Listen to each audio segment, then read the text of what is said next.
Be ready. 5 seconds.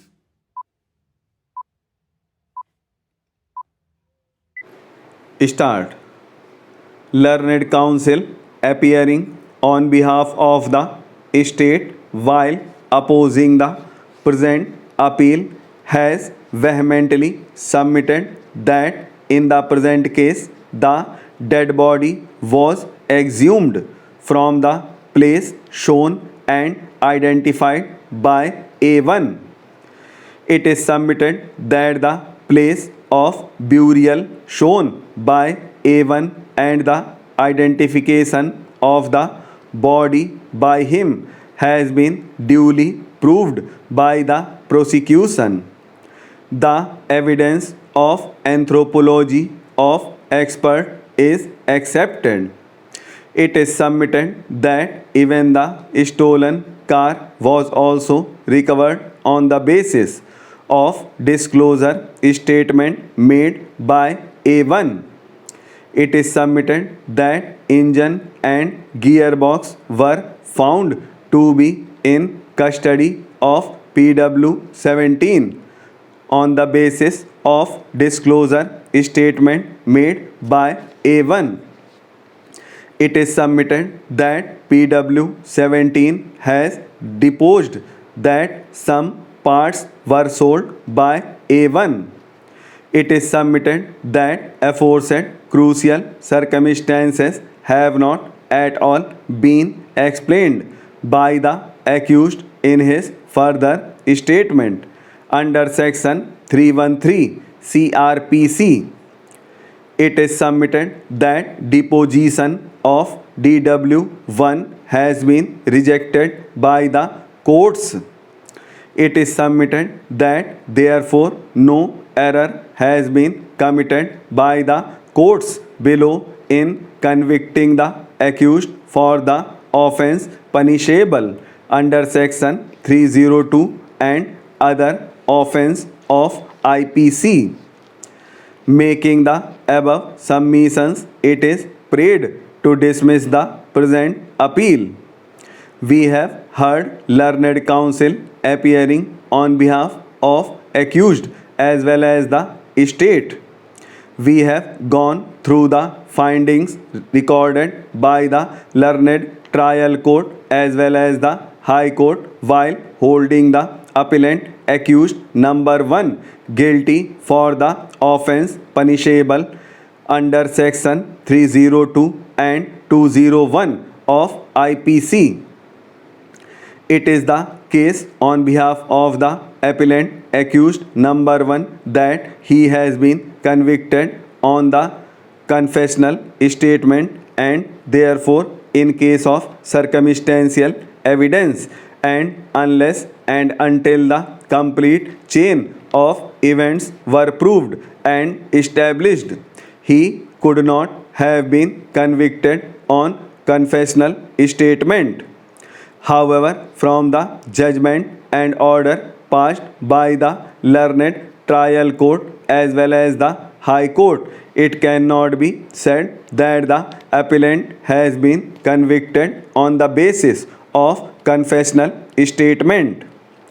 In the present case, there is no confession by the accused that he committed the offence, which has been but relied upon by the court. The so-called communication by the accused is as such not believed by the High Court.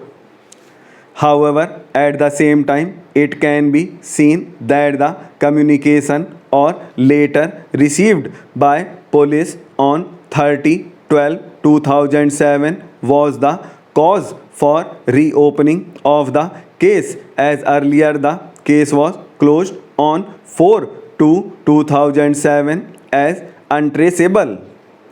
That thereafter the actual investigation began by PW30. That thereafter during investigation A1 disclosed the place where he had buried the dead body of the deceased. The dead body was exhumed from the place identified by A1. Thus, it was a case of recovery of the dead body at the instance of the accused from the place which was disclosed by the accused, who can be said to be in exclusive knowledge of the place where the dead body was buried. That thereafter the superimposition test was conducted and the DNA examination was conducted on the bones and the skull, and it was proved that the dead body was that of the deceased. This is the first strong circumstance against the appellant A1 which has led to his conviction. That thereafter even the car which was driven by the deceased at the relevant time was recovered from PW16, which was at the instance of the accused himself. That there is a recovery of car driven by the deceased from the place and the person disclosed by the accused number 1 appellant. The prosecution has successfully proved the same by examining PW16, a person to whom the stolen car was sold by the appellant accused number 1. This is the second strong circumstance against the appellant accused number 1. That thereafter the prosecution has been successful in proving that the engine and gearbox which were sold by the appellant accused number 1 was recovered from PW17.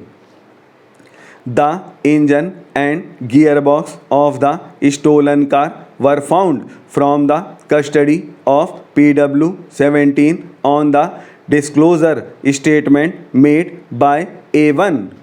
Though PW17 has turned hostile, however, at the same time, the recovery of engine and gearbox from PW17 which were recovered on the disclosure statement made by A1 has been established and proved by the prosecution by examining police witness PW30.